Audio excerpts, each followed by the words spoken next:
Un braqueur de banque notoire est arrivé en ville. De grosses sommes d'argent ont commencé à disparaître des coffres et des banques de la ville. Personne n'a pu arrêter le criminel. Il n'a jamais été filmé par les caméras de vidéosurveillance. Les agents de sécurité des banques n'ont rien vu de suspect. Il y avait seulement une chose étrange à propos du voleur. Il laissait toujours derrière lui un bout de papier sur lequel était dessinée une dent, une araignée et un lézard. Était-ce un code ? Mais plusieurs mois plus tard, la police a réussi à arrêter 3 suspects. Il s'agissait de Monsieur Pantoufent, Madame Deignard et Monsieur Super-Héros. Oui, certaines personnes ont des noms de famille bizarres. Qui est le tristement célèbre voleur de banque ?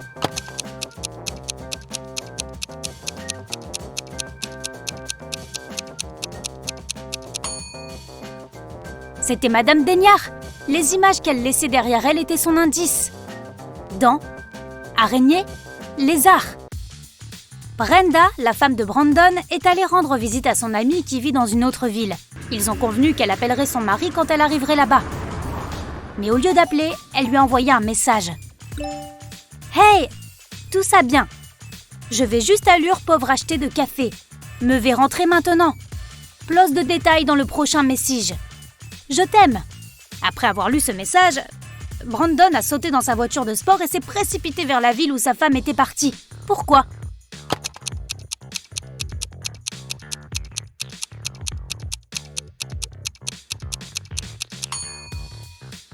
Brenda n'est pas simplement nulle en orthographe. Les fautes de frappe composent les mots suivants. Sauve-moi.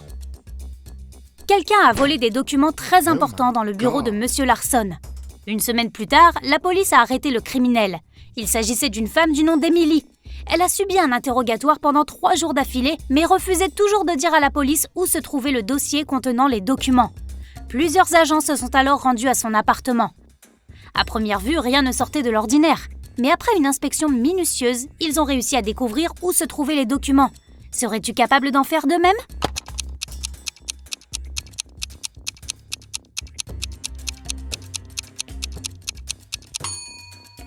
Un des carreaux du sol semblait détaché. Une fois que les officiers l'ont soulevé, ils ont trouvé les papiers. Regarde ce pauvre type. Il semble être coincé au milieu d'une catastrophe naturelle. Laquelle devrait-il choisir d'affronter s'il veut survivre ? Une tornade, une inondation ou la foudre ?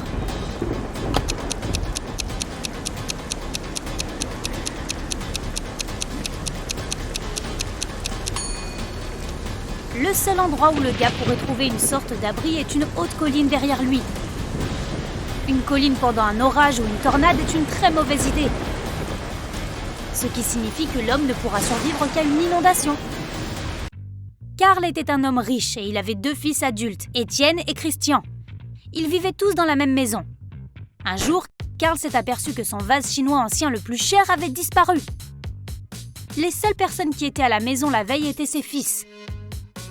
L'homme ne voulait pas impliquer la police. C'est pourquoi il a décidé de parler à chacun de ses garçons lui-même.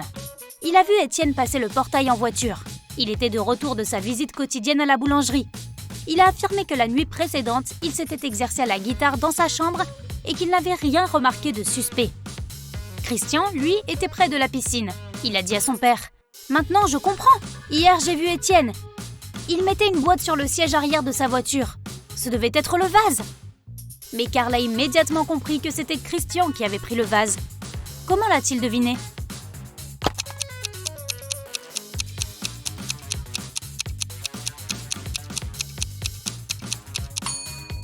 Étienne conduit une voiture de sport. Elle n'a que 2 sièges. Il n'aurait tout simplement pas pu mettre la boîte sur le siège arrière. Cela signifie que Christian ment. Jacques et Debra vivent dans une jolie petite maison près d'une forêt. Un jour, Jacques est parti se promener et n'est jamais revenu.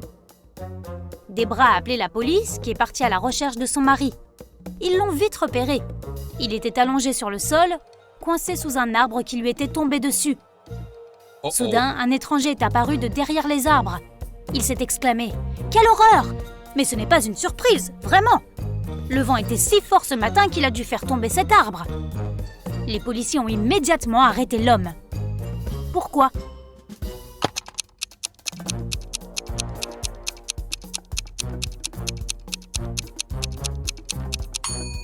L'arbre ne semble pas avoir été brisé par le vent, mais clairement abattu par une personne.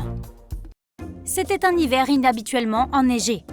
Le détective Adam Davis rentrait de son bureau quand il a vu une jeune femme. Elle portait 2 grands sacs. Pour une raison quelconque, la jeune fille semblait suspecte aux yeux du détective. Il s'est approché d'elle, lui a montré son badge et lui a demandé ce qu'elle avait dans ses sacs. « Oh, je pars en vacances. C'est juste quelques trucs dont j'aurais besoin là-bas. » Et pourtant, Adam a appelé des renforts et l'a arrêté. Pourquoi ?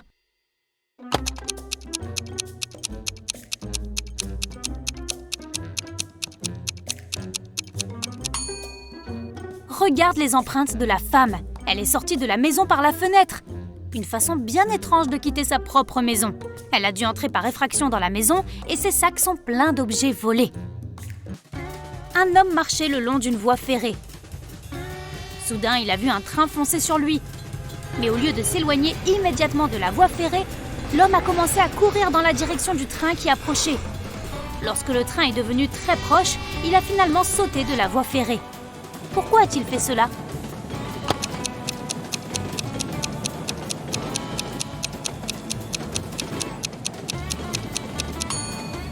Quand l'homme a vu le train, il était sur un pont. Il ne pouvait pas quitter la voie tout de suite. Et l'extrémité la plus proche du pont était celle par laquelle le train arrivait. Ryan travaillait comme marmiton dans la maison de Monsieur Miller.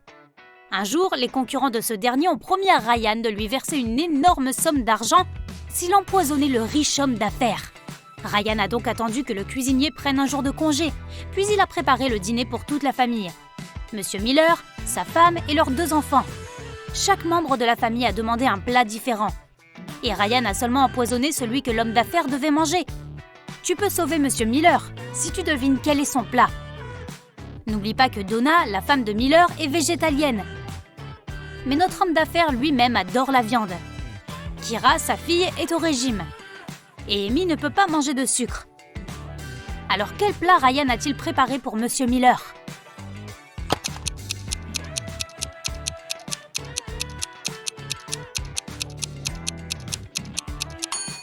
Ce sont les spaghettis à la bolognaise. Félicitations, tu as sauvé Monsieur Miller d'une mort atroce. 4 filles se rendaient en voiture à une fête. À un moment donné, celle qui était au volant a perdu le contrôle de la voiture et s'est écrasée contre un arbre. Heureusement, tout le monde à bord portait sa ceinture de sécurité et personne n'a été blessé. Mais lorsque la police est arrivée, aucune des filles n'a voulu admettre que c'était elle qui conduisait. Les officiers ont examiné la voiture et regardé autour d'eux. Et en un rien de temps, ils ont su quelle fille mentait. Peux-tu le découvrir ?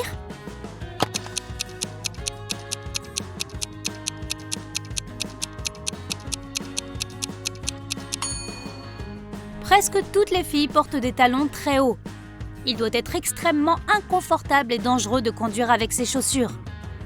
Et seule la fille en robe noire porte des baskets. C'était elle la conductrice. Un professeur de mathématiques a parlé à ses élèves des chiffres romains. Il leur a ensuite demandé de tracer une ligne et de transformer 9 en 6. Sa seule condition était que les élèves ne devaient pas lever leur stylo du papier avant que la ligne ne soit terminée. Marc a été le premier à accomplir cette tâche. Qu'est-ce qu'il a fait ?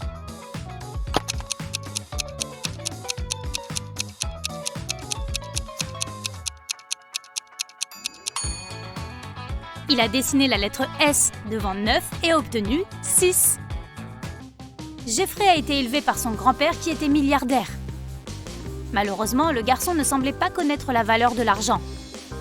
Le vieil homme s'est inquiété pour son petit-fils. Il a dit à Jeffrey qu'il ne lui donnerait plus un sou jusqu'à ce qu'il se marie. Cela voulait dire que Jeffrey devait oublier sa vie de débonnaire. Fini les voitures rapides, les fêtes et les clubs. Heureusement, il ne lui a pas fallu longtemps pour trouver une petite amie. Ils se sont rencontrés sur un site de rencontre. Amanda semblait être tout ce dont Jeffrey avait rêvé. Intelligente, jolie, drôle et riche. Le gars était sur le point de la demander en mariage quand quelque chose s'est produit. Un jour, Amanda lui a envoyé une photo. Sur cette photo, elle se tenait à côté d'une voiture de luxe. Le message qu'elle a envoyé par la suite disait « Comment trouves-tu mon nouveau jouet ?» C'est là que Jeffrey a réalisé qu'Amanda lui avait menti pendant tout ce temps. Comment l'a-t-il compris ?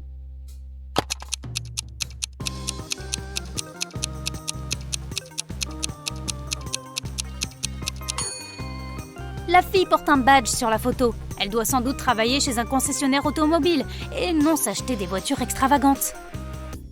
Il y avait une panne d'électricité dans la ville, mais un chauffeur de bus a quand même remarqué un chien sur la route. Il a réussi à s'arrêter à temps pour ne pas heurter l'animal. Comment cela se fait-il ?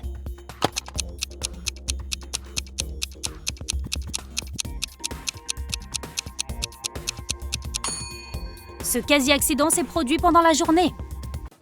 Ils n'ont ni plumes, ni écailles, ni corps, ni os. Et pourtant, ils ont des doigts et des pouces qui leur appartiennent. Qu'est-ce que c'est ?